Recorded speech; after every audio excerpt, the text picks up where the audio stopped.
कहा जाता है कि जिस घर में माता लक्ष्मी की कृपा बरसती है, वहां धन, सुख और समृद्धि का कभी अभाव नहीं रहता। कनकधारा स्तोत्र आदि शंकराचार्य द्वारा रचित एक अत्यंत चमत्कारी स्तोत्र है। मान्यता है कि जब एक निर्धन ब्राह्मणी ने अपनी अंतिम आंवला फल की भेंट एक बाल सन्यासी को दी, तब उस निस्वार्थ दान से प्रसन्न होकर आदि शंकराचार्य ने माता महालक्ष्मी की स्तुति में कनकधारा स्तोत्र का पाठ किया। उनकी प्रार्थना से प्रसन्न होकर माता लक्ष्मी ने उस गरीब घर पर स्वर्ण की वर्षा कर दी।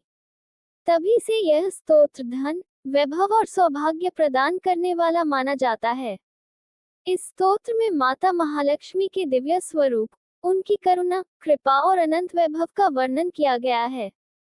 जो भक्त श्रद्धा और विश्वास के साथ कनकधारा स्तोत्र का पाठ करता है, उसके जीवन से आर्थिक संकट दूर होने लगते हैं, घर में सकारात्मक ऊर्जा का संचार होता है और सुख समृद्धि के मार्ग खुलने लगते हैं। हालांकि इसका सबसे बड़ा फल केवल धन नहीं, बल्कि मन की शांति, संतोष और ईश्वर की कृपा प्राप्त करना है। यदि आप नियमित रूप से कनकधारा स्तोत्र का पाठ करते हैं, तो माता लक्ष्मी की कृपा से जीवन में आने वाली अनेक बाधाएं दूर हो सकती हैं। इसलिए श्रद्धा, विश्वास और पवित्र भाव से इस दिव्य स्तोत्र का पाठ करें और माता महालक्ष्मी से अपने परिवार की सुख, समृद्धि और मंगल की प्रार्थना करें। वायरल टाइटल, कनकधारा स्तोत्र का रहस्य। ये स्तोत्र सुनते ही बरसती है माता लक्ष्मी की कृपा। वायरल थंबनेल टेक्स्ट, माता लक्ष्मी का चमत्कारी स्तोत्र, गरीबी दूर, धन वर्षा शुरू। रोज सुने कनकधारा स्तोत्र। क्या आपने कभी सोचा है कि एक ऐसा स्तोत्र भी है जिसके बारे में मान्यता है कि उसके प्रभाव से माता लक्ष्मी ने एक निर्धन परिवार पर स्वर्ण की वर्षा कर दी थी? यही है कनकधारा स्तोत्र। ये केवल धन प्राप्ति का स्तोत्र नहीं है, बल्कि यह करुणा, दान, श्रद्धा और माता महालक्ष्मी की अनंत कृपा का अद्भुत संदेश देता है। आज मैं आपको कनकधारा स्तोत्र का सरल हिंदी भावार्थ और उसमें छिपे दिव्य संदेश के बारे में विस्तार से बताऊंगी। कनकधारा स्तोत्र की रचना जगत गुरु आदि शंकराचार्य ने की थी। कथा के अनुसार जब वे बाल्यावस्था में भिक्षा मांगने निकले, तब एक अत्यंत गरीब ब्राह्मणी के घर पहुंचे। उस घर में खाने के लिए भी कुछ नहीं था। फिर भी उस ब्राह्मणी ने अपने घर में रखा एकमात्र आंवला फल श्रद्धा और भक्ति से उन्हें दान कर दिया। उस गरीब स्त्री की निस्वार्थ भावना देखकर आदि शंकराचार्य का हृदय द्रवित हो गया। उन्होंने उसी समय माता महालक्ष्मी की स्तुति में कनकधारा स्तोत्र की रचना की और माता से उस ब्राह्मणी पर कृपा करने की प्रार्थना की।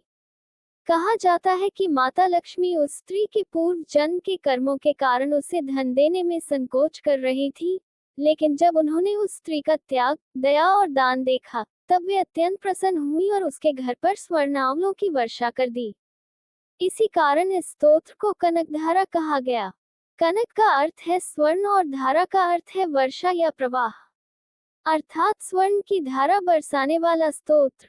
कनकधारा स्तोत्र में माता महालक्ष्मी के दिव्य स्वरूप का अत्यंत सुंदर वर्णन किया गया है। इसमें बताया गया है कि माता लक्ष्मी केवल धन की देवी नहीं है, वे सौभाग्य, वैभव, सुख, शांति, ज्ञान, करुणा और मंगल की भी अधिष्ठात्री हैं। जिस व्यक्ति पर उनकी कृपा दृष्टि पड़ जाती है, उसके जीवन में शुभता का संचार होने लगता है। स्तोत्र के आरंभिक श्लोकों में माता लक्ष्मी की आंखों, उनके कमल समान मुखमंडल, उनकी करुणामयी दृष्टि और भगवान विष्णु के प्रति उनके प्रेम का वर्णन किया गया है। यहाँ एक गहरा आध्यात्मिक संदेश छिपा है कि ईश्वर की कृपा प्राप्त करने के लिए मन में पवित्रता और भक्ति का होना आवश्यक है। कनकधारा स्तोत्र बार बार माता लक्ष्मी की कृपा दृष्टि का वर्णन करता है। इसका अर्थ केवल धन प्राप्त करना नहीं है। जब माता की कृपा होती है तो मनुष्य के जीवन में सकारात्मक परिवर्तन आने लगते हैं। उसके विचार शुद्ध होते हैं, उसके कर्म अच्छे होने लगते हैं और उसे सही दिशा में आगे बढ़ने की प्रेरणा मिलती है। इस स्तोत्र में यह भी बताया गया है कि सच्चा धन केवल सोना, चांदी या पैसा नहीं है।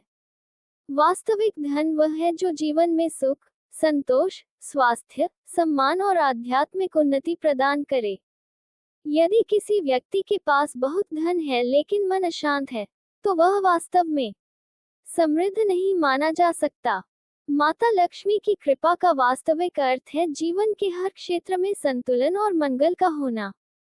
कनकधारा स्तोत्र हमें दान का महत्व भी सिखाता है। जिस गरीब स्त्री के पास स्वयं खाने के लिए कुछ नहीं था, उसने भी दान दिया। ये हमें बताता है कि दान का मूल्य वस्तु की कीमत से नहीं, बल्कि भाव से मापा जाता है। यदि मन में प्रेम और करुणा है, तो छोटी से छोटी भेंट भी ईश्वर को प्रिय होती है। इस स्तोत्र में करुणा और सेवा का संदेश भी बार बार दिखाई देता है। माता लक्ष्मी वहां अधिक प्रसन्न होती है जहां दया, धर्म, सत्य और सदाचार का पालन किया जाता है। केवल धन की इच्छा करना पर्याप्त नहीं है। जीवन में अच्छे कर्म और दूसरों के प्रति सहानुभूति भी आवश्यक है। कनकधारा स्तोत्र का एक महत्वपूर्ण संदेश यह है कि भाग्य बदला जा सकता है। अच्छे कर्म, भक्ति और ईश्वर की कृपा से जीवन की कठिन परिस्थितियां भी बदल सकती हैं। यही कारण है कि लाखों लोग आज भी श्रद्धा से इसका पाठ करते हैं। धार्मिक मान्यता के अनुसार जो व्यक्ति नियमित रूप से कनकधारा स्तोत्र का पाठ करता है, उसके जीवन में आर्थिक स्थिरता आने लगती है, नकारात्मकता कम होती है, आत्मविश्वास बढ़ता है और घर में सकारात्मक वातावरण का निर्माण होता है। हालांकि यह समझना भी आवश्यक है कि केवल पाठ करना ही पर्याप्त नहीं है। इसके साथ अच्छे कर्म, ईमानदारी, परिश्रम और सदाचार भी जरूरी हैं।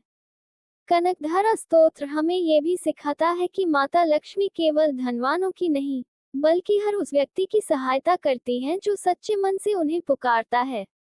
उनकी कृपा पाने के लिए अहंकार नहीं, बल्कि विनम्रता आवश्यक है। यदि आप इस स्तोत्र का पाठ करना चाहते हैं तो प्रातःकाल स्नान के बाद स्वच्छ वस्त्र पहनकर माता लक्ष्मी के चित्र या प्रतिमा के सामने दीपक जलाकर श्रद्धा से इसका पाठ कर सकते हैं।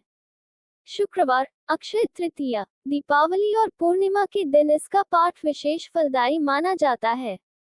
अंत में कनकधारा स्तोत्र हमें एक बहुत सुंदर शिक्षा देता है। धन जीवन का साधन है, लक्ष्य नहीं। सच्ची समृद्धि वह है जिसमें धन के साथ धर्म, दया, संतोष, स्वास्थ्य, परिवार का प्रेम और ईश्वर की कृपा भी शामिल हो। जब मनुष्य इन सभी गुणों को अपने जीवन में अपनाता है, तब माता महालक्ष्मी की कृपा स्वतः उस पर बरसने लगती है। इसी विश्वास के साथ माता महालक्ष्मी से प्रार्थना है कि वे आप सभी पर अपनी कृपा दृष्टि बनाए रखें, आपके जीवन से दुख, दरिद्रता और बाधाओं को दूर करें तथा आपके घर में सुख, शांति, समृद्धि और मंगल का वास हो। ओम श्री महालक्ष्मी नमः।